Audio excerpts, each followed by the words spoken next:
যদি কাউকে কষ্ট দাও আর সে চুপ থাকে তবে তার নীরবতাকে ভয় পাও, কারণ এর বিচার স্বয়ং আল্লাহ করবেন। হযরত আলী রাদিয়াল্লাহ। বিসমিল্লাহির রহমানির রহিম। আসসালামু আলাইকুম। কেমন আছেন আপনারা সবাই? আশা করছি সবাই আল্লাহর রহমতে ইনশাআল্লাহ ভালো আছেন। আমি আলহামদুলিল্লাহ ভালো আছি। প্রয়োজনের অতিরিক্ত কোনো কিছুই আমাদের জন্য মঙ্গলকর না। প্রত্যেকটা জিনিসেরই পরিমাপ মতো থাকাটাই আমাদের জন্য উত্তম এবং মঙ্গলকর। ঠিক যেমন কিছুদিন আগে অধিক গরম ছিল, এখন আবার অধিক বৃষ্টি। এই বৃষ্টিতে ঢাকার জনজীবন তো ব্যাহত হয়েছে, তাছাড়া যেসব এলাকায় বিপদ সংকেত ছিল সেই সব এলাকার অবস্থা খুবই নাজেহাল। আল্লাহর কাছে এখন শুধু একটাই প্রার্থনা, আল্লাহ এই বিপদ থেকে আমাদের তাড়াতাড়ি উদ্ধার করো। তোমার রহমতের ছায়া আমাদের উপরে দান করো, কারণ তুমি ছাড়া আমাদের সাহায্য করার আর কেউ নেই। আমিন। বৃষ্টি তো অঝোরধারা পড়েই যাচ্ছে। এই বৃষ্টিকে দেখে তো আমার সংসারে কাজ এগোবে না। আর এই বৃষ্টির কারণে কিন্তু আমি আজকে আমার বাচ্চাদের স্কুলেও পাঠাইনি, তো ওরা বাসায় আছে। আর আমি ভাবলাম ওরা বাসায় যেহেতু আছে তাহলে আমার তো সকালবেলা এত তাড়াহুড়া করার কিছুই নেই, আমি আস্তে ধীরে আমার সংসারে যে কাজগুলো করব ভাবছিলাম সেই কাজগুলো সুন্দর করে গুছিয়ে নিই। আর সংসারে কাজগুলো গোছানোর ক্ষেত্রে কিন্তু সর্বপ্রথম ঘুম থেকে উঠেই আমরা যে কাজটা করি সেটা হচ্ছে বিছানা গুছানো। বিছানাটা গুছানো হয়ে গেলে আমাদের প্রত্যেকটা গৃহিণীর কাছেই কিন্তু মনে হয় ঘরের যেন অর্ধেকের বেশি কাজই আমরা শেষ করে ফেলেছি। আর তাই রান্নাঘরে ঢোকার আগে আমি আমার বিছানাটা সুন্দর করে গুছিয়ে নিলাম।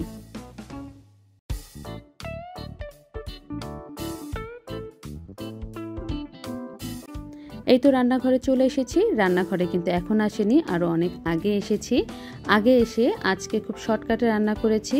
যেহেতু বৃষ্টি পড়ছে তাই একটু খিচুড়ি রান্না করলাম, আর সেই সাথে একটু ডিম ভুনা, কারণ বৃষ্টির ভেতরে বাহিরে যাওয়া সম্ভব হয়নি বাজার করতে। তাছাড়া যেহেতু আজকে খালা আসেনি তাই আর অত ঝামেলা না করে আপনাদের ভাই বললো আজকে খিচুড়ি আর ডিম ভুনা করো, এটা দিয়ে আজকে দুপুরের খাবার আমরা খেয়ে নিই।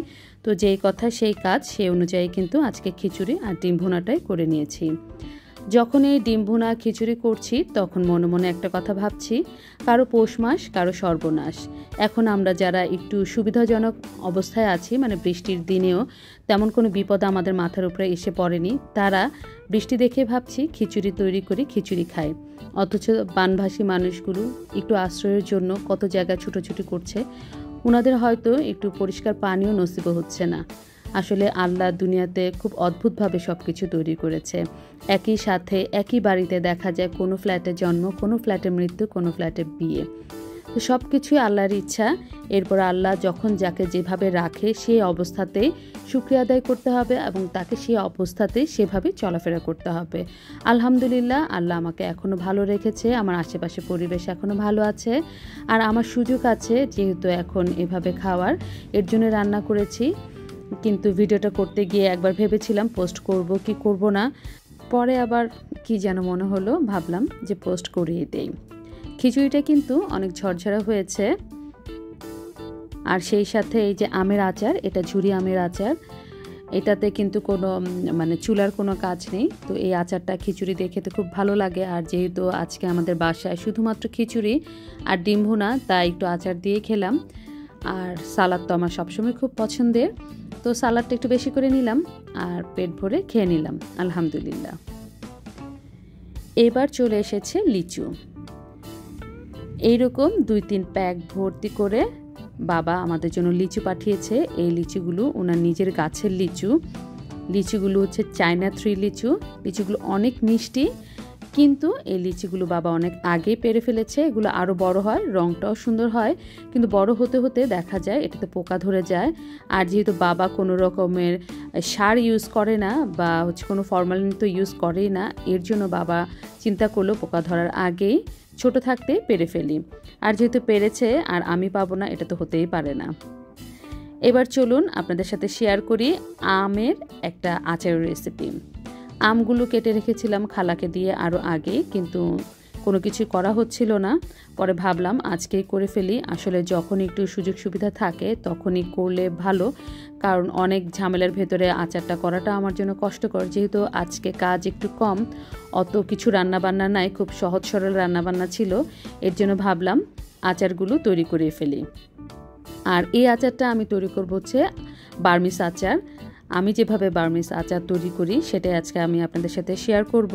তো এইখানে আমি অর্ধেকটা আম নিয়ে তার সাথে বেশি করে চিনি দিয়ে একটু মাখিয়ে রাখলাম, আর এই সুযোগে কিন্তু বাকি অর্ধেক দিয়ে এই যে এরকম আচার আমি তৈরি করে নিয়েছি। এই আচারটা সবসময় আমার খেতে ভালো লাগে, আর এটা স্টকে রেখে দেই যাতে পরবর্তীতে সারা বছর জুড়ে আমি খেতে পারি। আর যখন ওই আচার বানাচ্ছিলাম এদিক দিয়ে কিন্তু চিনিগুলো গলে গিয়েছে, এই যে সব শিরা হয়ে গেছে। আর এই আচার যেই কড়াই বানিয়েছিলাম সেটাতেই কিন্তু দিয়ে দিলাম। আর যেহেতু এই বার্মিজ আচারটাতে আমি কোনো রকম তেল ইউজ করব না, তাই এখানে ভাজা পোড়ার তেমন কোনো টেনশন নেই। এর জন্য সব মশলা একসাথে দিয়ে ওই একই পাতিলে বসিয়ে দিলাম, যেই পাতিলে এর আগে আমি আচারটা তৈরি করেছিলাম। এইটা এখন মশলাগুলো একসাথে মাখিয়ে তারপরে চুলাটা জ্বালিয়ে দিলাম। চুলা জ্বালিয়ে ঢাকনা দিয়ে দিলাম। একটু পর খুলে এই যে দেখছি সুন্দর বুদবুদ উঠে গেছে। আর খুব আলতো হাতে কিন্তু এগুলো নাড়তে হবে, কারণ খুব জোরে জোরে নাড়লে ভেঙে যাবে, আর আমি চাচ্ছি না এগুলো ভেঙে যাক। তো হালকা হাতে নেড়ে আস্তে আস্তে করে চিনির যে শিরাগুলো এগুলো শুকিয়ে নিচ্ছি। আর শেষ পর্যায়ের দিকে একটু ভিনেগার দিয়ে দিচ্ছি, কারণ ভিনেগার দিয়ে দিলে আচারটা অনেক দিন পর্যন্ত ভালো থাকবে। এই তো মাশাআল্লাহ আমার আচারটা কিন্তু হয়ে গেছে। আমি চাচ্ছি আর একটু শুকনো করতে, কেউ যদি চান এই পর্যায়ে নামিয়ে নিতে পারেন, কিন্তু আমি চাচ্ছি চিনিগুলো একদম তার গায়ে গায়ে লেগে যাক। আলহামদুলিল্লাহ মাশাআল্লাহ আমার আমের আচার কিন্তু তৈরি হয়ে গেছে, আমের মোরব্বা। এটা খেতে কিন্তু আমার কাছে খুবই ভালো লাগে। আপনারা এভাবে বানিয়ে খেতে পারেন, ইনশাআল্লাহ আপনাদের কাছেও ভালো লাগবে। আর আচার তো আমার সবসময় ফেভারিট, এর জন্য আমি বানিয়ে রেখে দিই। বাচ্চাদের স্কুল খোলা থাকলে সকাল সকাল তো ঘুম থেকে উঠতেই হয়, তাছাড়া আরেকটা প্যারা হচ্ছে টিফিন। আমার মনে হয় প্রত্যেকটা মায়েরই এই একটাই টেনশন স্কুল খোলা থাকলে যে বাচ্চাদের কি টিফিন দিবে। আর আমারও সেই একই অবস্থা, টেনশন প্রতিদিন রাত্রেবেলা শোয়ার সময় চিন্তা ভাবনা করি যে কালকে আমি কি টিফিন দিব। আর যেহেতু বাচ্চা অনেকক্ষণ পর্যন্ত স্কুলে থাকে, তো একটু ভারী টিফিন যদি না দেয় তাহলে ওদের ক্ষুধা লেগে যায়। আর মা হয়ে এই জিনিসটা তো নিজের কাছে খুব খারাপ লাগে যে আমার বাচ্চাটা পেটে ক্ষুধা নিয়ে ক্লাস করছে। আর যদি পেটে ক্ষুধা থাকে তখন তো ওদের ক্লাসও করতে ভালো লাগবে না, তাই কিন্তু আমি প্রতিদিনই চেষ্টা করি ওদের একটু ভারী খাবার দেওয়ার জন্য। আর আজকেও তাই, এই যে চিকেন বের করে নিয়েছি, চিকেনগুলোকে ভালো করে পরিষ্কার করে সব রকম মশলা দিয়ে মাখিয়ে রাখবো, যাতে করে ওদেরকে স্কুলের টিফিনে আমি এই চিকেনগুলো ভেজে দিতে পারি। আমরা কিন্তু এই ধরনের চিকেনের যে আইটেমগুলো আছে এগুলো সবাই জানি।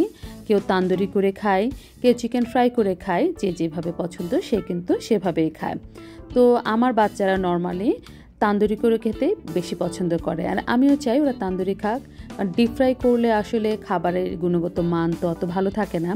এর জন্য আমার কাছেও কিন্তু মনে হয় ওরা যদি তান্দুরি খায় সেটাই বেটার। তো এখানে সব কিছু মশলা দিয়ে দিলাম, মশলা দিয়ে তারপর সুন্দর করে মেখে এখন ঢেকে রেখে দিব। ঢেকে রেখে বক্সে উঠানোর সময় আমার বড় মেয়ে এসে বলছে আমাকে আজকে এখনই একটা ভেজে দাও। তো ভাবলাম ওর যেহেতু সকালবেলা স্কুলের কোনো প্যারা নেই, তো ওকে এখনই ভেজে দেই। পরে আমি এই যে চিকেন ভেজে দিলাম। আর ওর চিকেন যত বেশি পুড়ে পুড়ে দেওয়া যায় ও ততই, মানে যত বেশি কালো হবে ওর কাছে নাকি খেতে তত ভালো লাগে। এর জন্য চেপে চেপে একটু বেশি একটু মচমচা করে দেওয়ার চেষ্টা করছি। প্রতিটা মানুষেরই খাবারের ধরন, তার টেস্ট সম্পূর্ণ আলাদা থাকে। কিছু মানুষ খুব মচমচা খেতে পছন্দ করে, কিছু মানুষ নর্মাল খেতে পছন্দ করে। ছোটোবেলায় আমি যখন পরোটা খেতাম তখন কিন্তু খুব কড়কড়া করে ভেজে দিতে বলতাম, আম্মুকে বলতাম বেশি করে ঘি দিয়ে ভেজে দাও যাতে একদম মচমচে হয়ে যায়, ধরার সাথে সাথে ভেঙে যায়, আর চিনি দিয়ে খেতাম। তো এখন যখন বড় হয়েছে এখন কিন্তু আর খেতে ভালো লাগে না, কিন্তু এখন বাচ্চাদের এরকম বিভিন্ন ধরনের যখন ওদের অভিমত বা ওদের চাওয়া দেখি তখন কিন্তু নিজের ছোটোবেলার কথা খুব মনে পড়ে যায়। তো শুধু তো চিকেন খেলে চলবে না, এর সাথে তো পরোটাও লাগবে। তো আমার মেয়ে কিন্তু আবার অনেক স্বাস্থ্য সচেতন, ও বেশি তেল ঘি বাটার কোনো কিছু খেতে চায় না। তো পরোটাগুলো খুব হালকা তেলে ভেজে নিচ্ছে। দোনোটা পরোটাই ওই ভেজেছে, আমি শুধু জাস্ট ভিডিও করার জন্য পরোটাটা চুলায় দিয়েছিলাম। ও এখন পরোটা দিয়ে চিকেন দিয়ে খাবে। বাকি দুই ছোট মেয়ের জন্য কিন্তু করতে হতো, কিন্তু দুর্ভাগ্যক্রমে ওরা আগেই খাবার খেয়ে নিয়েছে, যার কারণে ওরা আর পায়নি। তো ওদের জন্য সকালবেলা তৈরি করব। আর আমার মেয়ের পরোটা ভাজা দেখাতে দেখাতে আজকে বিদায় নিয়ে নেই। সবাই ভালো থাকবেন, সুস্থ থাকবেন, নিরাপদে থাকবেন, 5 ওয়াক্ত নামাজ পড়বেন, আমাদের জন্য দোয়া করবেন, নিজের প্রতি যত্ন নেবেন। আল্লাহ হাফেজ, আসসালামু আলাইকুম।